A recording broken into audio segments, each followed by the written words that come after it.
की TV news में आपका स्वागत है। मैं हूं स्तुति और आइए एक नजर डालते हैं शहर की प्रमुख सुर्खियों पर। आगामी विधानसभा चुनाव के मद्देनजर पुलिस प्रशासन व आबकारी विभाग ने शराब विक्रेताओं संग बैठक कर दिए आवश्यक निर्देश।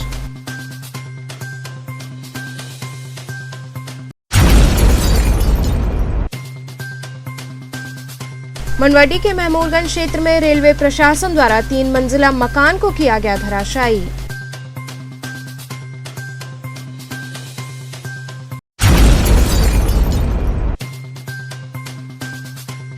एबीवीपी बीएचओ इकाई द्वारा स्वतंत्रता संग्राम सेनानी लाला लाजपत राय की जयंती पर आयोजित किया गया नुक्कड़ नाटक।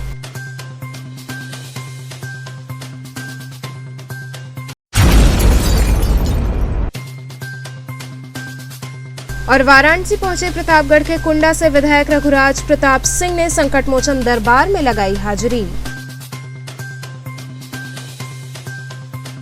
और अब खबरें विस्तार से। आगामी विधानसभा चुनाव के मद्देनजर पुलिस प्रशासन व आबकारी विभाग ने शराब विक्रेताओं संग बैठक कर आवश्यक निर्देश दिए।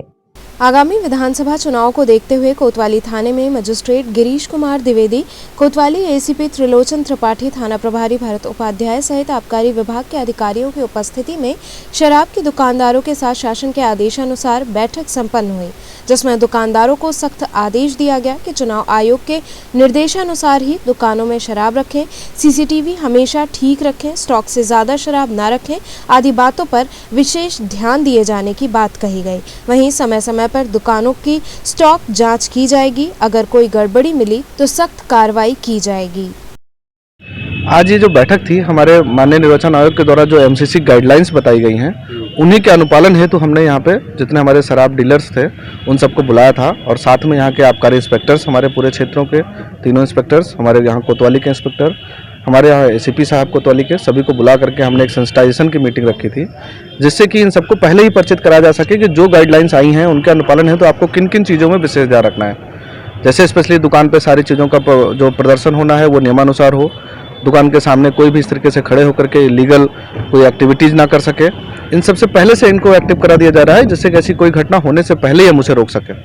ये चुनाव आयोग के निर्देश एवं शासन के निर्देश के अनुपालन में और प्रशासनिक और पुलिस अधिकारी जो विधानसभाओं के प्रभारी हैं उनके द्वारा ये जो क्षेत्रांतर्गत शराब की दुकानें हैं, English wine shop, beer shop और देसी दुकानें, निर्देश ये था कि इनको बुला के एक बार सेंसिटाइज कर दिया जाए और ये इनको निर्देशित कर दिया जाए कि नियमानुसार ही बिक्री करें और इनके लाइसेंस के पेपर सही रहें और जो स्टॉक लिमिट है उसके हिसाब से काम करें और जब भी कोई चेकिंग की जाए तो दुकानों में किसी प्रकार की अनियमितता न पाई जाए और आसपास दुकानों के आसपास लोगों को खड़े होकर बियर पीना, शराब पीने से रोकें। वो पुलिस का भी दायित्व है, इनका खुद का भी दायित्व है, ये उनको निर्देशित करें। यही सब बातें इनको बताई गई हैं चुनाव आयोग के निर्देश के अनुसार कि किसी प्रकार की कोई अनियमितता न पाई जाए आपकी दुकानों में। यदि रैंडम ऑफिसर्स द्वारा चेक की जाती है तो सारी चीज़ें बखूबी मिलें और नियमानुसार इनके पेपर हो, नियमानुसार इनका स्टॉक हो, जो स्टॉक ये दर्शा रहे हैं उतने मिले, अधिक और कम स्टॉक न मिले और किसी भी प्रकार का ब्रांड के अलावा जो इन्हें सप्लाई की जा रही है उसके अलावा कोई चीज़ बेचते हुए न पाए जाएं। तो उन्हें सभी ने सहमति जाहिर की। सबको बताया गया कि आप अपनी दुकानों में सीसीटीवी रखें। ज़्यादातर लोगों के पास, लगभग सबके पास सीसीटीवी है। निर्देशित यह किया गया कि सबका डीवीआर दुरुस्त हो और सबकी जो मैक्सिमम लिमिट है उसके फोटो धारण की क्षमता वो बराबर बनी रहे, मॉनिटर बराबर देखते रहें, किसी का सीसीटीवी किसी भी टाइम दुकान चालू होने की स्थिति में समय ये बंद न पाया जाए। यही सारे निर्देश इनको दिए गए हैं। चुनाव आयोग की जो गाइडलाइन है, जो मॉडल कोड ऑफ कंडक्ट है, जिसके अंतर्गत इनकी भी जिम्मेदारियां बनती है, इनकी जिम्मेदारी प्रति इनको निर्देशित किया गया है। हमारे ACM 3 साहब जो दक्षिणी विधानसभा के RO हैं और प्रभारी भी हैं और मैं पुलिस शांति व्यवस्था की तरफ से नोडल अफसर हूं, तो हम दोनों ने मिलकर और तीनों जो प्रभारी निरीक्षक आबकारी हैं, जिनको क्षेत्र के जो अधिकारी हैं, ये लोग मिलकर सबने मीटिंग आहूत की है कोतवाली परिसर में। यही निर्देश इनको दिए गए हैं। गलत पाए जाते हैं तो किस तरह? तो नियमानुसार कार्रवाई होगी, जो नियम के अनुसार जिस तरह की गलती होगी उस तरह की कार्रवाई की जाएगी। कब से ये शुरू होगा? ये शुरू है। आज बैठक करके बताया गया कि किसी भी समय अगर दुकानदार पे अधिकारियों द्वारा दुकान चेक की गई तो कोई भी अनियमितता किसी भी प्रकार की जो आबकारी नियमों और दुकान के नियमों के अलावा पाई जाएगी, उस पर नियमानुसार कार्रवाई तत्काल होगी। मंडवाडी के महमूदगंज क्षेत्र में रेलवे प्रशासन द्वारा 3 मंजिला मकान धराशायी किया गया। मंडवाडी के महमूदगंज क्षेत्र में 3 मंजिले भवन को रेलवे द्वारा धराशायी किया गया। मौके से मिली जानकारी के अनुसार महमूदगंज पुलिस चौकी के सामने 3 मंजिला मकान है, जिसमें 8 भाइयों का परिवार रहता था। वह उसी मकान के निचले तल पर अपनी दुकान चलाते थे। विगत 2020 में रेलवे प्रशासन द्वारा इस मकान को अपनी जमीन बताते हुए गिराने के लिए भारी मात्रा में सिविल पुलिस व रेलवे सुरक्षा बल के जवानों को बुलाया गया था, लेकिन किसी कारणवश ध्वस्तीकरण को उस वक्त रोक दिया गया था। शनिवार की सुबह ही रेलवे प्रशासन जेसीबी मशीन लेकर उस भवन को गिराने पहुंचा। साथ में रेलवे सुरक्षा बल के अलावा मंडवाडी थाने की पुलिस फोर्स के साथ अन्य थानों की फोर्स भी मौजूद रही। काफी जद्दोजहद के बाद मकान के ध्वस्तीकरण की कार्रवाई शुरू हुई। भवन में रहने वाले देवी प्रसाद का आरोप है कि अभी न्यायालय में इस मकान का मामला चल रहा है, लेकिन मकान को गिराने के लिए रेल प्रशासन मनमानी कर रहा है। रेलवे विभाग द्वारा अतिक्रमण हटवाया जा रहा है, उसी के क्रम में हम लोग सभी यहाँ पर उपस्थित आए हैं। यहाँ जो बाशिंदे हैं उनका आरोप है कि जबरदस्ती गिराया जा रहा है बिना उनकी परमिशन के, जबकि ये मामला कोर्ट में चल रहा है। जहाँ तक हमें जानकारी है, किसी न्यायालय से किसी तरह कोई स्थगन नहीं है, उसी के क्रम में विभाग द्वारा हटवाया जा रहा है। ये कोई आवासी नहीं था, एक दुकानें थी यहाँ पर, इनके कहीं ना कहीं सबके अपने आवास हो गए। कितने लोग यहाँ पे रहते थे? रहते नहीं, दुकानें थी यहाँ पर। अब कितनी दुकानें थी वो विभाग ही बता पाएगा। रेलवे विभाग की 3 दुकानें यहाँ थी, किसको हटवाया जा रहा है। एबीवीपी बीएचओ इकाई द्वारा स्वतंत्रता संग्राम सेनानी लाला लाजपत राय की जयंती पर नुक्कड़ नाटक का आयोजन किया गया। महान स्वतंत्रता संग्राम सेनानी लाला लाजपत राय जी की जयंती के अवसर पर अखिल भारतीय विद्यार्थी परिषद काशी हिंदू विश्वविद्यालय इकाई के द्वारा नुक्कड़ नाटक का आयोजन किया गया। अखिल भारतीय विद्यार्थी परिषद काशी हिंदू विश्वविद्यालय इकाई एवं बनारस यूथ थिएटर के संयुक्त तत्वाधान में आयोजित नुक्कड़ नाटक में लाला लाजपत राय जी के जीवन के संघर्षों को युवाओं के समक्ष रखा गया। इस दौरान उत्कर्ष शर्मा की टीम द्वारा नुक्कड़ नाटक की प्रस्तुति की गई। इस दौरान विद्यार्थी परिषद के इकाई अध्यक्ष अभय प्रताप ने कहा कि पंजाब केसरी लाला लाजपत राय जी ने स्वतंत्रता संग्राम में अपने प्राणों की आहुति दी। उन्होंने अपने लक्ष्य एवं विचारों से कभी समझौता नहीं किया। आज जब देश स्वतंत्रता का 75वां वर्ष मना रहा है, इस उपलक्ष्य में अखिल भारतीय विद्यार्थी परिषद लाला लाजपत राय जैसे हुतात्माओं के योगदान को याद करते हुए उनके विचारों को युवाओं एवं छात्रों के बीच ले जाने का कार्य कर रहा है। इसी संबंध में आज नुक्कड़ नाटक का आयोजन हुआ। नुक्कड़ नाटक के दौरान विद्यार्थी परिषद की राष्ट्रीय मंत्री साक्षी सिंह, सौरभ राय, आदित्य वर्धन, जितेंद्र यादव समेत बड़ी संख्या में दर्शक एवं छात्र मौजूद रहे। देखिए, जैसा कि हम सभी को पता है कि आज भारत के एक महान क्रांतिकारी स्वतंत्रता सेनानी लाला लाजपत राय जी की आज जन्म जयंती है, जिनको पंजाब केसरी के नाम से भी जाना जाता था। आज उन्हीं की इस जयंती के उपलक्ष्य में अखिल भारतीय विद्यार्थी परिषद काशी हिंदू विश्वविद्यालय और बनारस यूथ थिएटर दोनों के माध्यम से आज इस नुक्कड़ नाटक का आयोजन बीएचयू में किया जा रहा है। देखिए, आज की थीम जैसे कि इस वर्ष पूरा देश आज़ादी का अमृत महोत्सव मना रहा है, स्वतंत्रता का अमृत महोत्सव मना रहा है। 75वें वर्ष में इस बार अखिल भारतीय विद्यार्थी परिषद ने यह आज एक प्रण लिया है कि जो भारत के ऐसे स्वतंत्रता संग्राम सेनानी रहे हैं, जो कि भारत की जिनका स्वतंत्रता में एक अमूल्य योगदान रहा है, उनकी याद में, उनके विचारों से एवं उनके संघर्ष से इस समाज को, खासकर छात्र समुदाय को, युवाओं को अवगत कराने के लिए हम लोग तरह तरह कार्यक्रम इस वर्ष कर रहे हैं और आगे भी करते रहेंगे। इसी उपलक्ष्य में आज काशी हिंदू विश्वविद्यालय में इस नुक्कड़ नाटक का आयोजन कराया जा रहा है। आज का कार्यक्रम अखिल भारतीय विद्यार्थी परिषद जैसे कि सतत ये प्रकाश में लाता रहता है कि हमारे देश में जितने भी स्वतंत्रता संग्राम सेनानी हैं या जो भी स्वतंत्रता से जुड़े हुए लोग हैं या जो भी शहादत देने वाले लोग हैं, ऐसे लोगों को हम प्रकाश में लाने के लिए हमेशा ऐसे कार्यक्रम करते रहते हैं। तो आज उसी संदर्भ में आज लाला लाजपत राय जी की जयंती है, उन्हीं के उपलक्ष्य में हम लोग नुक्कड़ नाटक का आयोजन किए हैं। नाटक का थीम ये है कि हम लोग प्रकाश डालने की कोशिश कर रहे हैं, जैसे समाज में हम हमारे इतिहास से ऐसे जो स्वतंत्रता संग्राम सेनानी हैं, ऐसे जो हमारे शहीद लोग हैं, उनको धीरे धीरे इतिहास से छुपते जा रहे हैं। तो उनको प्रकाश में लाने के लिए आज लाला लाजपत राय जी की जन्म जयंती के उपलक्ष्य में उनका जीवनी इस नाटक के माध्यम से दिखाने का हम लोग प्रयास कर रहे हैं। वाराणसी पहुंचे प्रतापगढ़ के कुंडा से विधायक रघुराज प्रताप सिंह ने संकटमोचन दरबार में हाजिरी लगाई।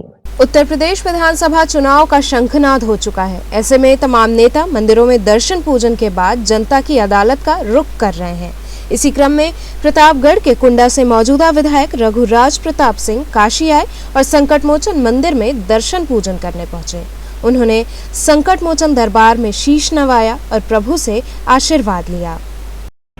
पार्टी का देखिए, पहली बात तो संकट मोचन महाराज हनुमान जी महाराज के दर्शन करने आए हैं, तो पॉलिटिकल वार्ता कम से कम हो तो अच्छा है। पार्टी का घोषणा पत्र जारी है, उसका आप जब हमको नंबर दे देंगे तो हम आपको व्हाट्सएप कर देंगे, हम भिजवा देंगे। कई विषय हैं, क्योंकि इतना विस्तार से बता पाना भी संभव नहीं। सर, कल आपने विश्वनाथ मंदिर में भी दर्शन किया, कैसा लगा पूरा धाम? अरे हम आते रहते हैं दर्शन करने। महाराज पुरानी काशी और आपकी काशी में सर आपको क्या डिफरेंस दिख रहा है? जी, पुरानी काशी और आपकी काशी में क्या बहुत फर्क है, सुधार है। और मंदिर परिसर के अतिरिक्त सड़कों का चौड़ीकरण, फ्लाईओवर्स का निर्माण, बहुत फर्क है। सर, आपकी पार्टी किसी को सपोर्ट करेगी क्या? नहीं, हमारी पार्टी अपने प्रत्याशियों को सपोर्ट करेगी। सर, कितने विधानसभा सीट में सर आपकी मतलब रेडी हो गए? 403 या कुछ? अभी 21 प्रत्याशियों की घोषणा हुई है। सर, किसी पार्टी से भी आप लोग मिले? नहीं, ऐसा कुछ संकेत? कोई गड़बड़। रुकेंगे एक छोटे से ब्रेक के लिए, आप बने रहिए KTV के साथ।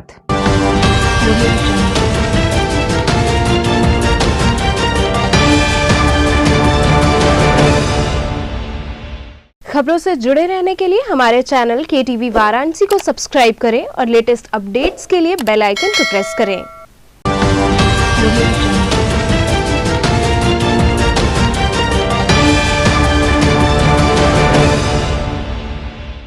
ब्रेक के बाद आपका स्वागत है। कोतवाली थाने में कोविड टीकाकरण अभियान के तहत शिविर लगाया गया। नगर निगम के द्वारा कोतवाली थाने में कोविड टीकाकरण अभियान के तहत शिविर लगाया गया, जिसमें पुलिस कर्मियों, उनके परिवार के साथ साथ क्षेत्रीय लोगों को भी वैक्सीन लगाई गई। कोरोना के बढ़ते संक्रमण को देखते हुए जगह जगह कैंप लगाकर लोगों को जागरूक कर टीकाकरण किया जा रहा है। इस शिविर में प्रमुख रूप से ऋतु चौबे, पूनम मिश्रा, मनीषा सहित अन्य लोग शामिल रहे। आज किन लोगों को यहाँ पर वैक्सीन लग रहा है?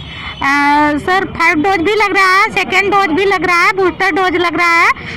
जो वर्कर हैं उनको 3rd डोज प्रकाशन के लिए लग रहा है। जो 60 साल के ऊपर के हैं उनको भी बूस्टर डोज लग रहा है। तो कहाँ के लिए आज आदेश हुआ है आप लोगों को? हम लोग काल भैरव वार्ड में, कोतवाली क्षेत्र में और कोतवाली थाना में ये वैक्सीन करने के लिए मुझे नगर निगम से आदेश मिला था, तो मैं यहाँ कर रही हूँ। तो आज यहाँ पर किसको लग रहा है? पुलिस कर्मियों के परिवार को, पुलिस कर्मियों को लग रहा है क्या?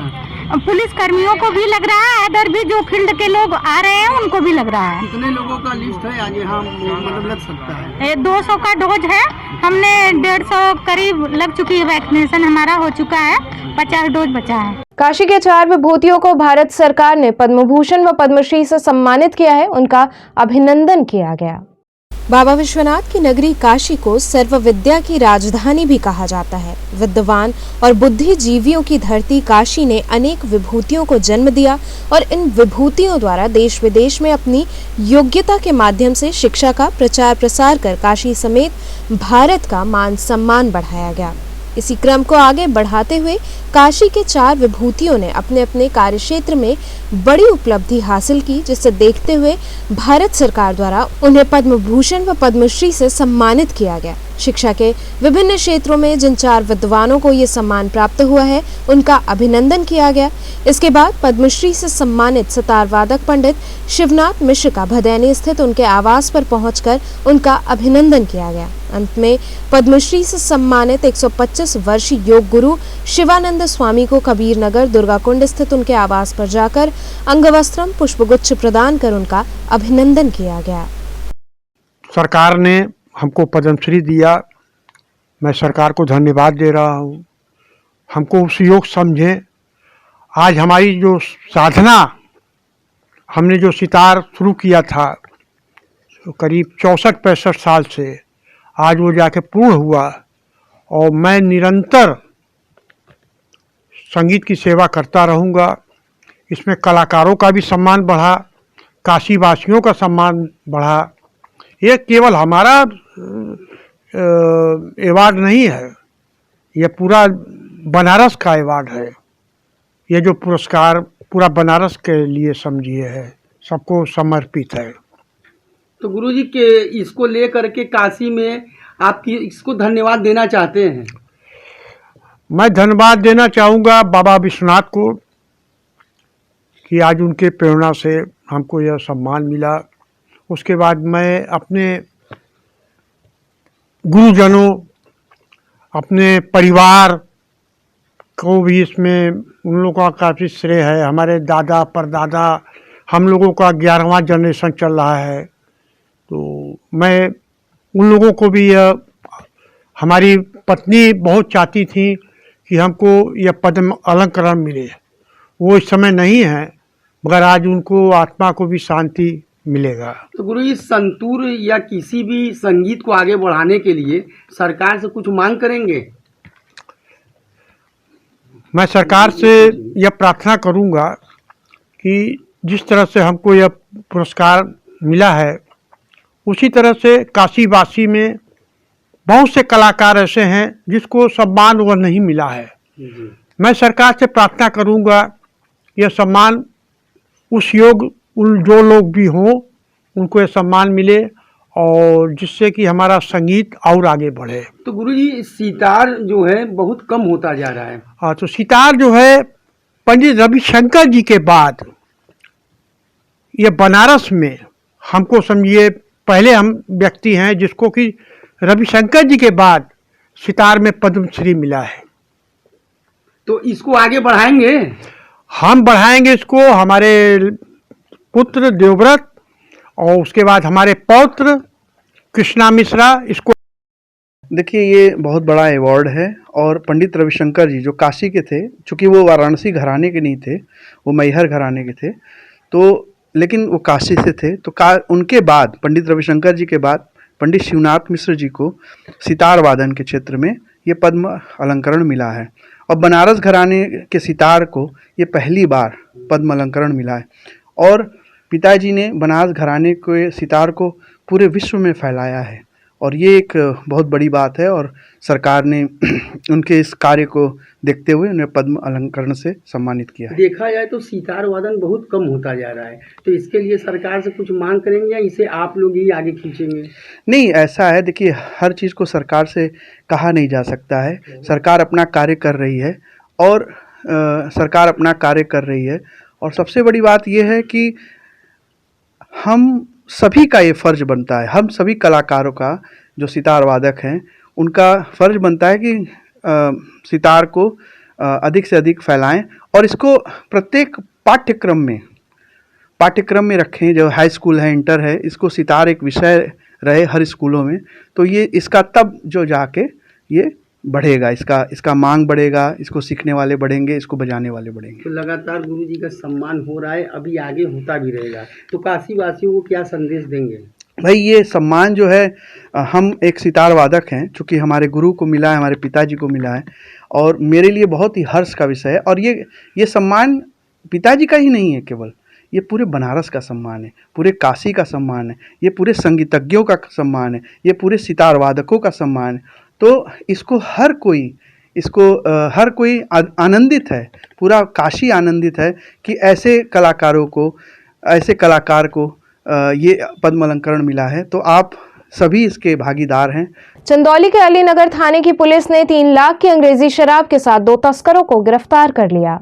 जनपद चंदौली थाना अलीनगर द्वारा पोस्ट ऑफिस के डाक पार्सल के प्रतीक रूप के डीसीएम में हरियाणा से तस्करी कर बिहार ले जाए जा रही करीब 3 लाख की अंग्रेजी शराब बरामद की गई। साथ ही 2 तस्करों को गिरफ्तार किया गया। बताया जा रहा है कि विधानसभा चुनाव के मद्देनजर जनपद में शराब तस्करों पर अंकुश लगाए जाने व तस्करी में संलिप्त अभियुक्त की गिरफ्तारी हेतु पुलिस अधीक्षक जनपद चंदौली द्वारा दिए गए निर्देश के अनुपालन में चलाए जा रहे चेकिंग अभियान के क्रम में अपर पुलिस अधीक्षक चंदौली व क्षेत्राधिकारी सदर के निर्देश में प्रभारी निरीक्षक अलीनगर के नेतृत्व में अलीनगर पुलिस टीम द्वारा मुखबिर की सूचना के आधार पर कुल 215 पेटी अंग्रेजी शराब बरामद की गई। साथ ही तस्करी में संलिप्त 2 अभियुक्त गिरफ्तार किए गए, जिनके पास से एक तमंचा, 315 बोर कारतूस बरामद किया गया है।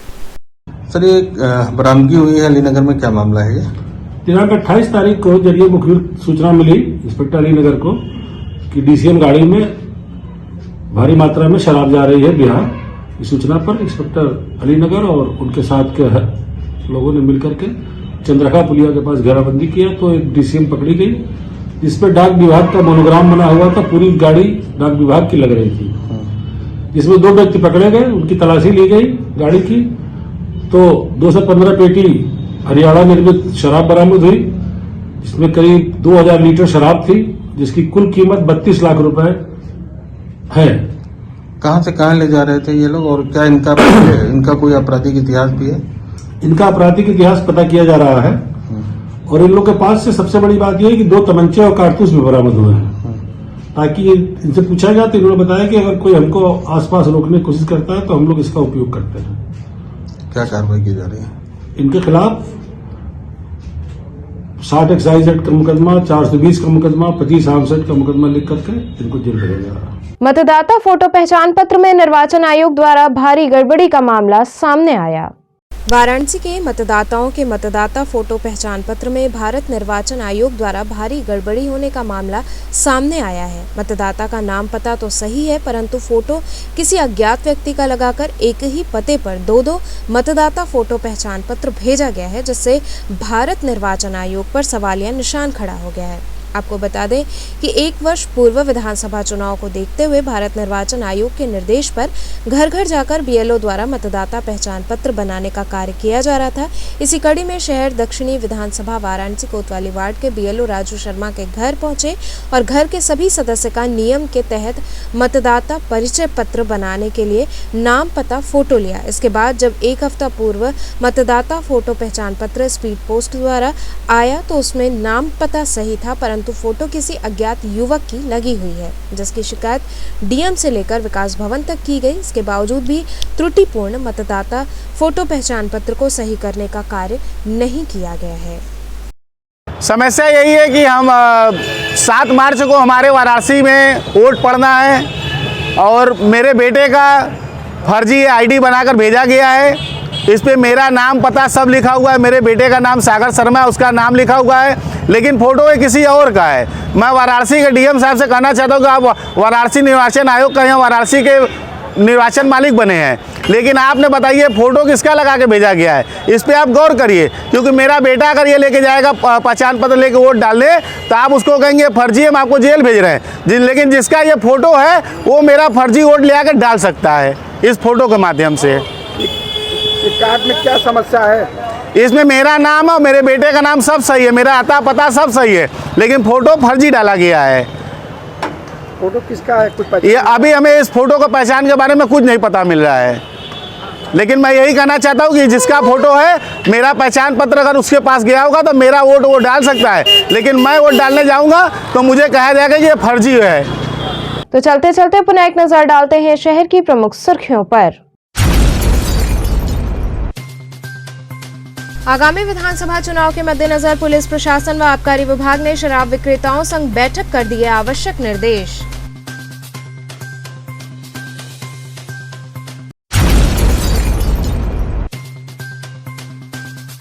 मंडवाडी के महमूदगंज क्षेत्र में रेलवे प्रशासन द्वारा 3 मंजिला मकान को किया गया धराशायी।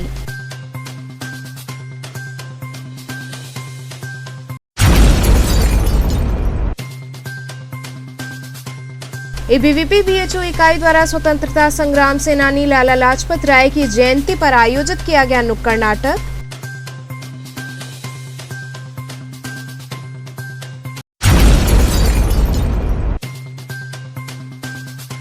और वाराणसी पहुंचे प्रतापगढ़ के कुंडा से विधायक रघुराज प्रताप सिंह ने संकट मोचन दरबार में लगाई हाजिरी।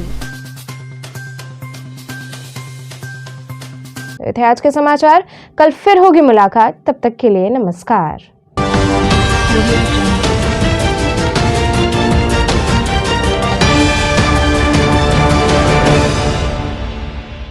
खबरों से जुड़े रहने के लिए हमारे चैनल KTV वाराणसी को सब्सक्राइब करें और लेटेस्ट अपडेट्स के लिए बेल आइकन को प्रेस करें।